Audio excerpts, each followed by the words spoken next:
अपार करुणा स्वामी जी की। ये हम सब पे है। देखो ना, आपका कौन सा ऐसा साधन बल है जिसके बल से आप यहां बैठे हैं। विश्वास कीजिए, दुर्गति का कार्य खत्म हो चुका है। अब आपके ऊपर दुर्गति लागू नहीं हो सकती यदि आप कृपा का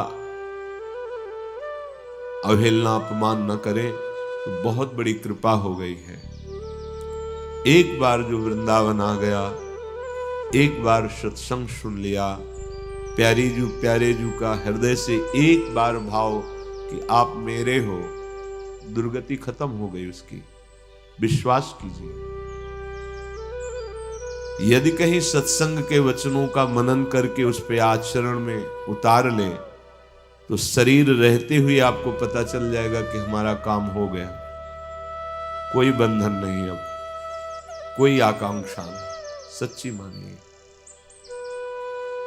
श्री जी बहुत करुणामयी है, लाडली जी बहुत, और सामर्थ्य जितनी दैवी शक्तियां हैं सब एक अंश से प्रकाशित है लाडली जी के, एक अंश से। इनकी नखचंद्र छटा का तेज ही ब्रह्म ज्योति कहा गया है। नूपुरों की झनकार से अनेक मंत्रों का प्रादुर्भाव हुआ है। श्री स्वामिनी जी को जान पाना बुद्धिगत बात नहीं है। स्वामिनी जी के लाडले लाल जू को तो वेद नेति नेति कहते हैं, फिर लाल जू के हृदय का गुप्त प्रेम धन लाडली जू, इनका परिचय कौन, जब तक ये ना जनामे तब तक कोई जान ही नहीं सकता। श्रीपाद कह रहे हैं कि स्वामिनी जी की करुणा अनंत है। करुणा एक धारा है, राधा किशोरी की करुणा एक धारा है। जैसे प्रबल प्रवाह उमड़ता है तो फिर सामने क्या है ये नहीं देखा जाता, सब तोड़ फोड़ के बहाते हुए अपनी धारा में ले जाते हैं। ऐसे हम कामी हैं, क्रोधी हैं, लोभी हैं, मोही हैं, नीच हैं, पर हेतुकी करुणा की धारा श्री स्वामिनी जी की प्रवाहित हो गई है। अब वो सब ये तोड़कर बहाकर हमें निश्चित भगवत प्रेम में डुबो देगी। ये छोटी मोटी धारा नहीं है कि कोई बांध आ जाए तो रुक जाए, ये अनंत करुणा की धारा है। ये प्रवाहित करके ही आपको मानेंगे। जहां भी हो, जैसे भी हो, यदि श्री जी की करुणा का आश्रय हो गया है, राधा नाम जपते हो, राधा किशोरी स्वामिनी जी के चरणों का आश्रय लेते हो, तो ये अबाध धारा है, कोई भी बाधा इसे रोक नहीं सकती। ये निश्चित महाप्रेम समुद्र में जाके मिला देगी। बस विश्वास, तो वर्तमान में तुम्हारा चिंतन सुधर जाएगा यदि इस बात पर विश्वास कर लोगे तो। श्रीपाद कह रहे हैं कि करुणा की अनंत धारा, अनंत, ये सुनने में बहुत सहज लग रहा है। अनंत करुणा स्वामिनी जी की है, हमारी बुद्धि ही काम नहीं कर सकती। अभी हम देख नहीं पा रहे हैं। एक श्लोक में वर्णन कर रहे हैं, चिद्रस घनमपि वृंदावनमिहि मंदावतान्यपेक्षन्ते अथवा किमिदं चित्रं शंखः पीतो हि भाति पितृदृशः। स्पष्ट ये वही वृंदावन है जहां प्रिया प्रीतम विराजमान है, पर हमारी दृष्टि दूषित हो गई है। जैसे पीलिया का रोग हो जाए तो श्वेत शंख भी पीला ही नजर आता है, ऐसे ही मायाकृत दृष्टि होने के कारण चिदानंद वृंदावन हमें माया में दिखाई देता है। चिद्रस घनमपि वृंदावन मिहि, चिदानंद है, हमारी दृष्टि खराब हो गई है। उसी को ठीक करने के लिए श्री जी ने व्यवस्था भी की है। धाम का आश्रय, धाम का वास, सत्संग, नाम जप, गलत आचरणों का त्याग, इसी से हमारी दृष्टि पावन होगी। तो हमारे ऊपर अनंत कृपा श्री जी की है। ये स्वीकार करने से बहुत लाभ होता है। देखो हम लोग कितने निकृष्ट हैं कि कदम कदम पे श्री जी की कृपा हमें संभाल रही है, संभाली, पर हम कभी उसे याद करके रोते नहीं है कि श्री जी हम पर कितनी कृपा, कितना दुलार किया है, हमें कितना कठोर हृदय है। स्वामी जी ने हमें वृंदावन दिया, राधा नाम दिया, जपने का समय दिया, इससे बढ़कर और क्या दे सकते हैं? रुपया पैसा भोग सामग्री तो पापियों के पास भी है। पूज्य श्री पंडित गया प्रसाद जी महाराज कि ये अगर आपको भजन का समय दे दिया है तो इनसे कुछ मत मांगना, इनके पास कुछ नहीं है। अब इतनी कीमती वस्तु दे दी भगवान ने, भजन करने का समय दे दिया। नहीं, भगवान की अचिंत्य माया शक्ति भजन करने ही नहीं देती, ऐसा फंसाए रहती है कि प्रभु का चिंतन ही ना हो पावे।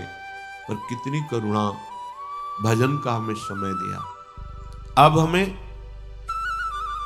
ये विश्वास कर लेना है कि जो हमें मार्ग मिला है इसी में हमारी प्यास बुझेगी और कहीं नहीं।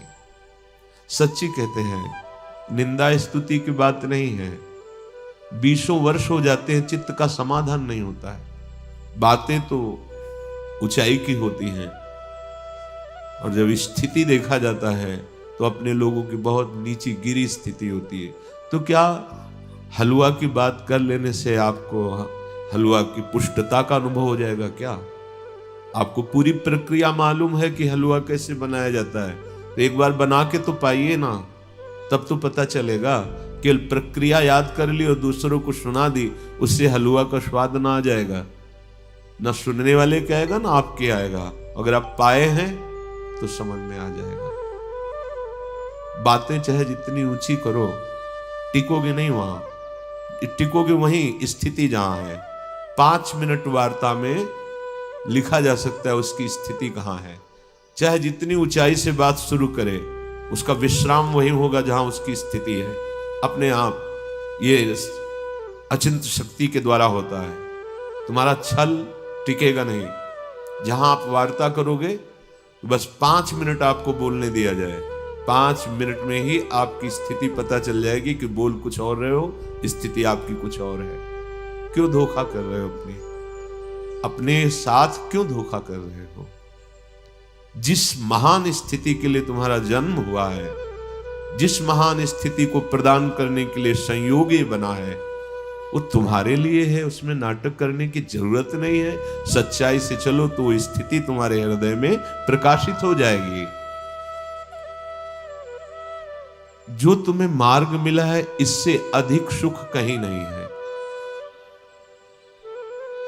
जब सुख का तारतम्य शास्त्रों में देखा गया, एक बार वर्णन हुआ था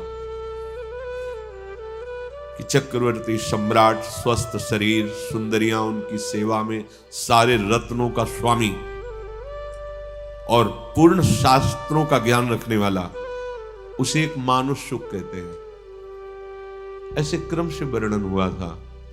कुछ मानुष सुख से बढ़कर गंधर्व सुख से फिर जो देवता बनते हैं, देवताओं से भी जो नित्य देवता हैं, फिर उनसे भी प्रजापति से परमेष्ठी पद, और ब्रह्मा जी से शास्त्रों गुना सुख मोक्ष पद पर स्थित महापुरुष को, जीवन मुक्त महापुरुष को होता है। और उस जीवन मुक्त महापुरुष के आगे 17 शून्य गुणा किए जाएं तो बोले जो सुख होता है वो प्रिया प्रीतम के चरणारविंद के आश्रय का सुख होता है। इसलिए यहाँ कह रहे कि जो सुख का मार्ग तुम्हें मिला है, इससे बढ़कर सुख कहीं नहीं है। वैसे भी जो विषयानंद का पूर्णतया त्यागी होता है और शास्त्र ज्ञान संपन्न होता है, वही शांतानंद को प्राप्त होता है, जिसे शांत रस कहते हैं। फिर इस शांत रस से भी बढ़ करके अद्भुत सुख प्रदान करने वाला दास्य सुख है। दास्य सुख से भी बढ़ करके सख्य है, सख्य से भी बढ़कर वात्सल्य है, वात्सल्य से भी चरम सीमा का सुख कामता भाव है, और उससे भी बढ़कर सहचरी सुख है। तो जो तुम्हें यहां सुख का मार्ग मिला, इससे बढ़कर और कोई मार्ग नहीं है, और कोई सुख नहीं है। विश्वास करो। खड़े हो इतनी ऊंचाई पर और चाह रहे हो नीच भोगों में सुख, तो ये अवहेलना हुई ना, अनादर हुआ ना। आप अपने सौभाग्य को दुर्भाग्य में बदल रहे हैं जो लाडली जी ने कृपा की है। ये वृंदावन जिनका है ना, वो असीम शक्तियों के स्वामी हैं। देखो, निर्मर्याद विचित्र शक्ति सहजा, सीमा नहीं है कि इतनी शक्ति है, असीम शक्ति। और वृंदावन उनको अपने अधीन किए हैं, प्रिया प्रीतम को। वृंदावनम परित्यज्य पादमेकम न गच्छति। एक कदम भी वृंदावन से बाहर हमारे स्वामी युगल सरकार नहीं जाते हैं। जब कभी किसी भक्त को दर्शन देंगे तो पहले वृंदावन प्रकाशित होगा, फिर उसमें प्रिया प्रीतम प्रकाशित होंगे। निर्मर्याद विचित्र शक्ति सहजा खेलंच वृंदावनम, वो यहां खेल रहे हैं।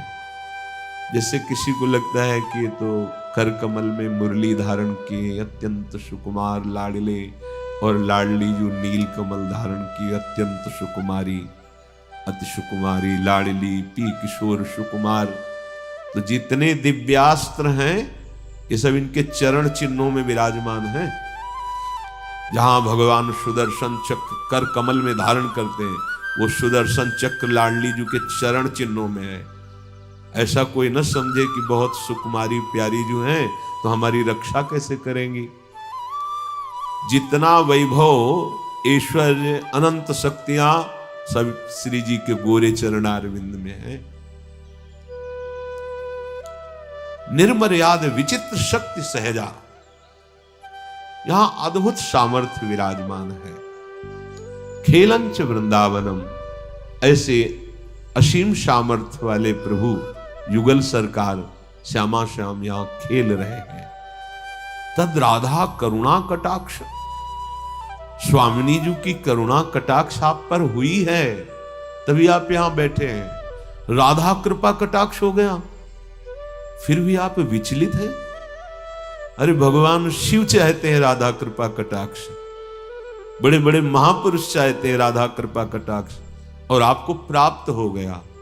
क्योंकि जिनको वृंदा विपिन है, कृपा तिन्हि की होए, वृंदावन में तबै तो रहन पाई है सोए।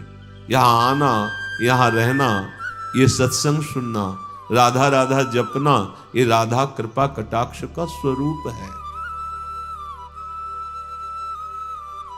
पर अत्यंत तुच्छ सुखों के लिए हम इसका त्याग कर देते हैं। बहुत एक घाटे का सौदा है ये, बहुत बड़ा भ्रम है, बहुत बड़ा भ्रम है। एक तरफ श्री जी की करुणा कृपा और श्री जी, और एक तरफ विषय आकर्षण, दुख क्लेश अशांति वाला, तो हम हाथ बढ़ा देते हैं विषय आकर्षण की तरफ और पीठ कर लेते हैं श्री जी की तरफ। अज्ञानता की हद हो गई। एक तरफ जीवन मुक्तता है, एक तरफ घोर बंधन है, एक तरफ परमानंद है, एक तरफ घोर दुख अशांति है। हद हो गई अज्ञानता की कि हम हाथ इधर ही पसारते हैं, इधर नहीं। और प्यास इधर की है, इधर कभी बुझ नहीं सकती। जैसे ओस चाटने से प्यास कभी नहीं बुझ सकती, ऐसे ही आप कितना धन एकत्रित कर लो, कितना भोग भोग लो, आपको कभी शांति और तृप्ति नहीं हो सकती। अभी शांति जानते ही नहीं हो, अभी आनंद का परिचय ही नहीं मिले। हृदय फट जाए, यदि आचार्य कृपा ना हो तो हृदय फट जाए, आनंद से फट जाए हृदय। आनंद की ऐसी बाढ़ आती है, अभी उस आनंद का किनका भी नहीं, इसीलिए विषय सुख का आकर्षण होता है। ये सब व्यर्थ की जो बुद्धि की तर्कनाएं हैं, ये उसी समय शांत हो जाएंगी जिस समय आनंद का स्पर्श होगा। श्री राधा कृपा कटाक्ष। फिर मैं सोचता हूं कि मेरी दशा ऐसी क्यों है, जब मेरे ऊपर श्री जी का इतना कृपा कटाक्ष है, तो फिर मेरी दशा ऐसी क्यों है।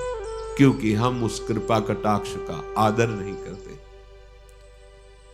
जब श्री जी हमें इतना दुलार करती हैं तो उनके सिवा फिर हमारा चिंतन नहीं हटना चाहिए, उनके सिवा और कहीं चिंतन नहीं जाना चाहिए। जिह्वा पे राधा राधा, अरे कब जीवन की शाम हो जाए कुछ पता नहीं। आप लोग पता नहीं किस बल पर बेपरवाह हैं, आपको विरह नहीं सता रहा, आपका हृदय नहीं जल रहा श्री जी के लिए, आप चैन से खा रहे हैं, सो रहे हैं, खेल रहे हैं, आपको ये नहीं लग रहा कि पता नहीं कब श्वास रुक जाए और हमारा काम नहीं बना। ये हृदय में जलन नहीं आ रही? दुख की तो अब कोई परवाह मत करो। बड़े भाग्यशाली जन हैं जो इस मार्ग में कदम रखते हैं। पापात्माओं को तो अवसर ही नहीं मिलता, प्रभु देते भी हैं अवसर तो टुकरा देते हैं। जो इस मार्ग का पथिक है, प्रियालाल के प्रेम रस का रसास्वादन करने वाला, चाहे जितनी भी पीड़ा हो, मन में भी हो व्यथा पार, संकट पर संकट भी आवे, टूटे नहीं भजन का तार। समझ लो भाई, यह है मार्ग, यह है राधा कृपा कटाक्ष। गुरुदेव श्री जी, श्री जी गुरुदेव, कृपा कटाक्ष हो गया। अब ऐसी हिम्मत धारण करनी पड़ेगी आपको। ये बैठा लीजिए, अगर प्रेम प्राप्त करना है, भगवत प्राप्ति करनी है, प्यास बुझानी है, तो ये हिम्मत, ये धैर्य धारण करना पड़ेगा।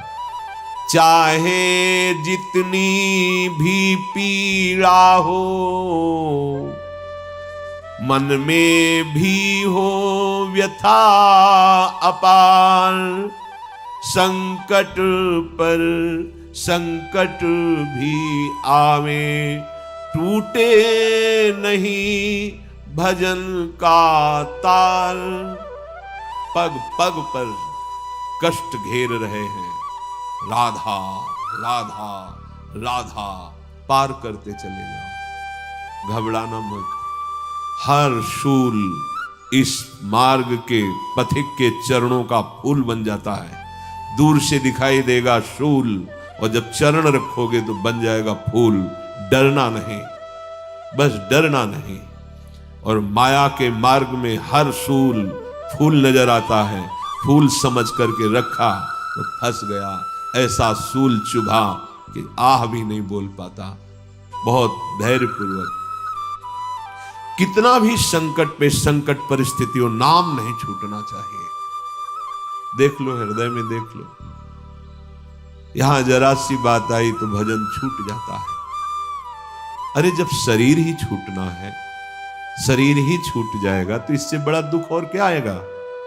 और वो हमने पहले निश्चय कर लिया है कि मुझे भगवत प्राप्ति करनी है। इसका मतलब देह राग पहले ही हम मिटा रहे हैं, फिर घबराना क्या। जरा सा कष्ट आया, भजन छूट गया, हाय हाय करने लगे। देहोपि ममता भाग चेत्र हृषौ नात्मवत प्रियः, यद्यपि देहस्मिन् जीविताशा बलीयसी। तुम जानते हो तुम जीना क्यों चाहते हो? जीना क्यों चाहते हो? इसलिए जीना चाहते हो हर कष्ट सहकर, बुरी से बुरी परिस्थिति में भी इसलिए जीना चाहते हो तुम, क्योंकि तुम्हें प्रभु से अपनापन नहीं हुआ, शरीर से अपनापन है। हर बुरी स्थिति में ही लगता है मैं जीवित बना रहा हूं। जीवित का मतलब शरीर से राग बना रहे। शरीर से राग खत्म हो जाए तो ये शरीर का छोड़ना जैसे सांप केचुल छोड़ता है, कोई कष्ट नहीं होता, ऐसे होता है। सबसे ज्यादा प्रिय है अपनी आत्मा, अपनी आत्मा है प्रियालाल। आत्मा हरिवंश प्रगट परमानंद। संकटों पर, विपत्तियों पर, दुख पर इतना प्रभावित ना हो जाओ कि तुम्हारा भजन छूट जाए। आखिरी जन्म वाले के लिए बात कह रहे हैं, तुम्हें संसार की बाजार फैलानी तो फैलाइए, अगर समेट करके अपने घर चलना है तो ये बात घर चलने वालों के लिए है।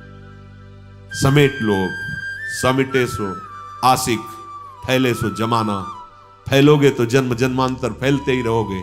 समेट जाओ। क्या? अब चाहे कदम कदम पे संकट और विपत्ति हो, हमारे भजन का तार नहीं टूटेगा। जीत गए आप। पकड़ के देखो भजन। क्या ऐसा भजन पकड़ रहे हो?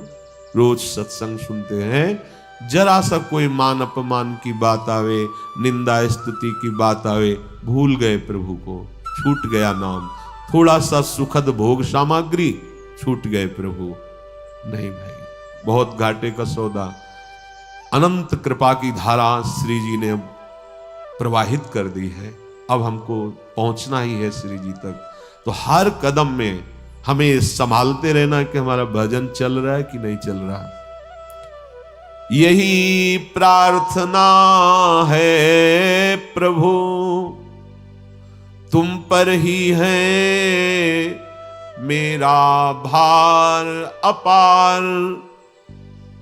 छूटे नाते रिश्ते सारे, छूटे कुल छूटे परिवार, सब छूटे तो छूटे प्रभुवर, तुम न छोड़ना प्राणाधार। नहीं चाहिए धन या वैभव, नहीं चाहिए पद अधिकार, यही चाह है पाऊं प्रभुवर, सदा तुम्हारा अनुपम प्यार। संकट पर संकट भी आवे, पर टूटे नहीं भजन का तार। सार बात। हे प्रभु, आपसे यही प्रार्थना है, चाहे जितनी व्यथा की दुख की परिस्थिति हो, जब मैंने अपने जीवन का भार आपको दे दिया है, तो अब मुझे अपने दुख पर विचार करने का अधिकार नहीं रह गया है। बिल्कुल अच्छे से समझ लीजिए। जैसे मकान हमने दूसरे के नाम कर दिया, वो क्या व्यवहार उस मकान में करता है हमारा अधिकार नहीं है, तो हम शरणागत हैं। हमारा शरीर, हमारा हृदय, ये प्रभु के हवाले है। यदि वो चाहते हैं कि पग पग पर इसे दुख मिले, तो फिर हमारा विचार करने का अधिकार ही नहीं रह गया है कि मुझे दुख क्यों मिल रहा है। देखो, अगर चलना है प्रभु के पास तो ये सिद्धांत है, क्यों म्यों करके संसार में फंसना है तो आप देख लीजिए। तुम पर हमारा सारा भार समर्पित हो गया है, और सच्ची मांगिए, बहुत बड़ा कृपा विधान हो रहा है। आपको लगता है दुख क्यों दे रहे हैं प्रभु? दुख नहीं दे रहे हैं, हिसाब बहुत कम में निपटा रहे हैं, क्योंकि सिद्धांत है ना, तो भगवान भी सिद्धांत का उल्लंघन नहीं करते। तो जहां हमें सैकड़ों हजारों जन्म सड़ना था, वहां कुछ घंटे मिनट में भुगवा कर आगे बढ़ो, और इसी जन्म में परम पद प्रदान कर देते हैं, जीवन मुक्त अवस्था प्रदान। तो हम ऐसे भगवान के विधान को न जानने के कारण कोसने लगते हैं कि भगवान ऐसा दुख क्यों दे रहे हैं।